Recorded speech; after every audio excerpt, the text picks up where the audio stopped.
Si le Nouveau Testament nous montre souvent Jésus en prière, bien peu d'entre elles sont parvenues jusqu'à nous. Et celle-ci est bien singulière.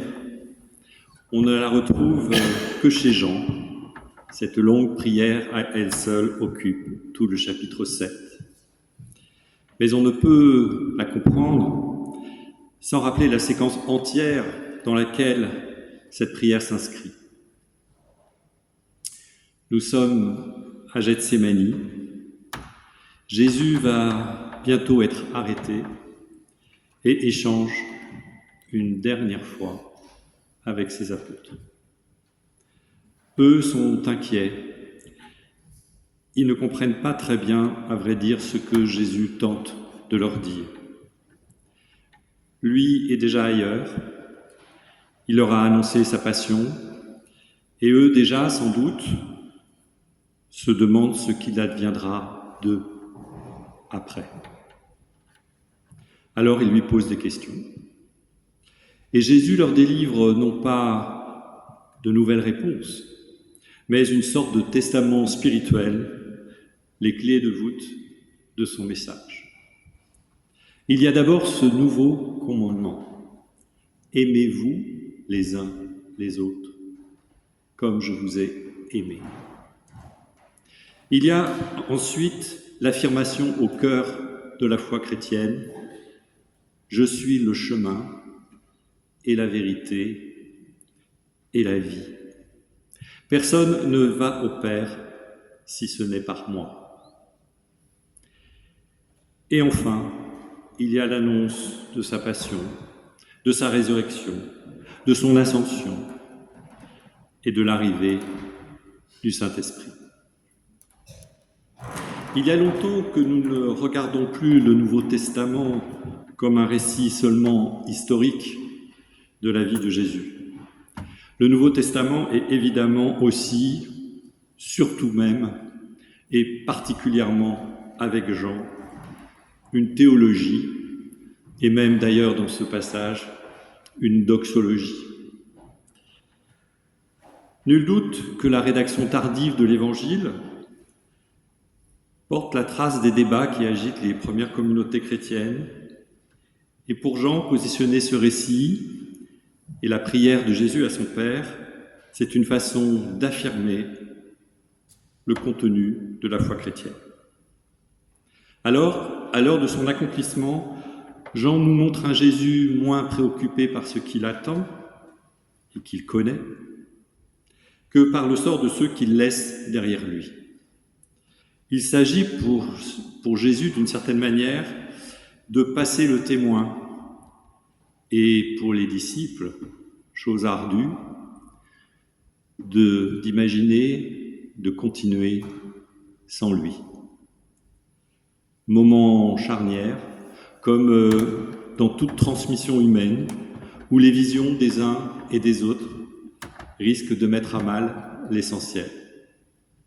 Et pour appuyer définitivement son propos, Jean nous montre Jésus s'en remettre donc longuement à son Père.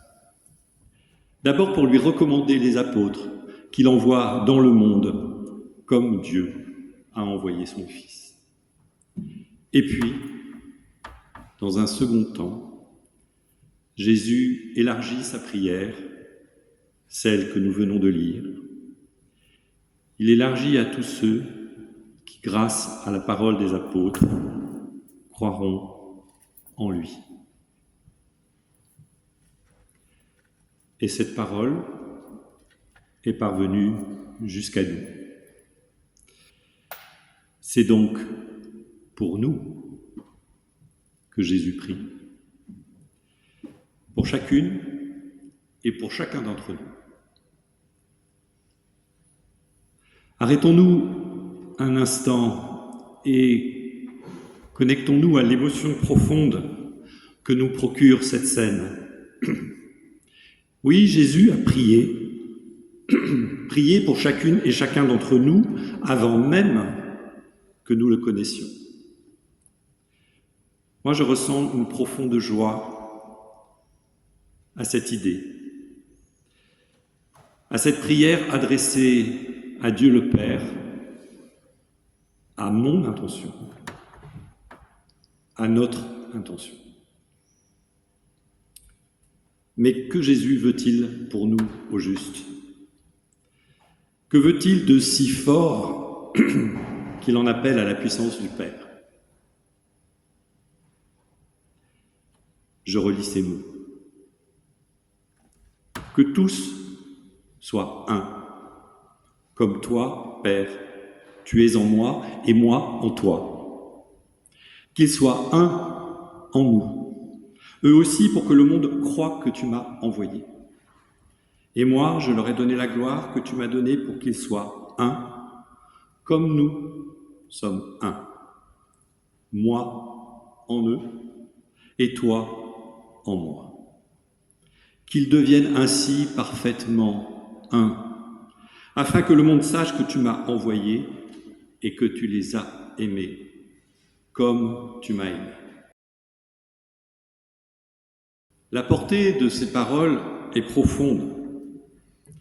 Jésus réaffirme d'abord ici l'unicité du Père et du Fils, miracle de l'incarnation, mystère chrétien par excellence. Mais il ne s'arrête pas là. Sa prière vise à ce que nous fassions, nous aussi, un avec lui, comme il est un avec le Père. Alors il existe une longue exégèse autour de ce texte qui y voit une injonction, une forme d'injonction à l'unité de l'Église et à ce que la communauté chrétienne doit faire pour répondre à cette exigence. Mais même si je ne laisse pas de côté la question de l'unité des chrétiens, qui est tout sauf anecdotique, moi je crois profondément que cette parole s'adresse plutôt à chacun de nous. À chacun de nous dans notre rapport à Dieu. L'unité dont il est question ici est profondément ontologique, c'est-à-dire qu'elle vise notre être et le sens même de nos vies. Et pour Jésus, le sens de nos vies, c'est de faire un avec lui, d'éprouver et de vivre son amour, et de vivre l'amour du Père pour l'humanité. Et si nous ne comprenons pas encore la métaphore, connectons-nous aux sentiments que nous avons tous éprouvés dans notre vie, au moins une fois, j'espère, pour chacune et chacun d'entre vous, de faire un avec l'être aimé. Connectons-nous avec ce sentiment, si nous avons été parents, de faire un avec notre enfant. Et peut-être nous aurons une petite idée de ce que Jésus veut pour nous. Évidemment, l'amour qu'il nous propose est plus vaste. Il veut pour nous que notre amour soit à la hauteur du sien pour nous. Mais n'oublions pas que c'est une prière, un projet pour nous et pour le monde, une espérance. Et cette espérance, Jésus la met entre nos mains. Et comment ne pas répondre à sa prière?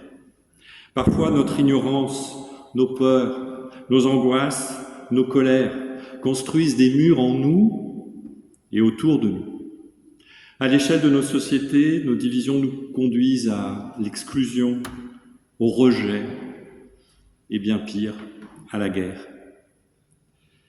Nos différences de peau, de genre, de culture, de richesse, d'origine, de croyances sont autant de prétextes pour s'enfermer en nous-mêmes. Plus souvent et plus simplement, nous fermons les yeux face au monde et nous bouchons nos oreilles et nous nous laissons aller à l'indifférence.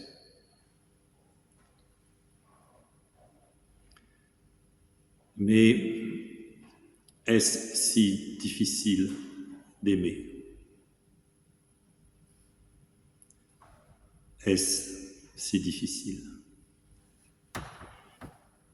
Savons-nous encore pardonner à ceux qui nous ont offensés? Savons-nous encore emprunter le chemin de l'unité dans nos familles, dans nos vies, dans nos engagements et plus profondément dans notre cœur? Nous ne sommes pas tous et toutes capables, sans doute comme Étienne, de prier pour ceux qui le lapident à mort. Mais quand nous voyons tous les jours le produit de l'indifférence, voire de la haine de l'autre, autour de nous, mais aussi, avouons-le, en nous, comment ne pas chercher sincèrement à aimer? Mais par où commencer? Là où nous sommes, sans doute, au moment que nous vivons, ici et maintenant. Lâchons nos colères, lâchons nos peurs, lâchons nos angoisses, ne nous laissons pas envahir par la haine. Ne nous laissons pas endormir par l'indifférence. Tâchons de dépasser nos ignorances et reconnaissons en l'autre, proche ou lointain, que lui et nous ne faisons qu'un. Car nous sommes une seule et même humanité et que nous le voulions ou non, nous dépendons tous les uns des autres. Y a-t-il vraiment un autre chemin pour le royaume que celui que Jésus nous propose? Nous sommes chrétiens, et chrétiens, nous croyons que Dieu nous a donné son Fils unique afin que quiconque croit en lui. Et Jésus nous dit que le but de ces croyances, c'est qu'il vive en nous, afin que nous éprouvions son amour, non pas pour nous, mais pour l'humanité tout entière, afin que nous agissions dans le monde, portés par son amour. Amen.